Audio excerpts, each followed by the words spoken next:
तो क्या पत्थर भी पूजे जाते हैं। तो माँ बाप ना संस्कार आड़े आवे छे, बाकी जवाब देवामां तो હું છે ને તમારો બાપ છું। उस धरती पे मैंने जन्म लिया हो, उस धरती पे मैंने जन्म लिया, ये सोच तो माँ बाप ना संस्कार आड़े आवे छे, बाकी जवाब देवामां तो હું છે ને તમારો બાપ છું।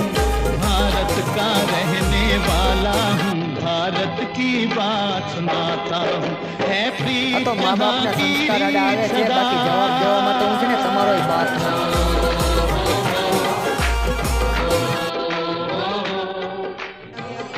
तो माँ बाप ना संस्कार आड़े आवे छे, बाकी जवाब देवामां तो હું છે ને તમારો બાપ છું।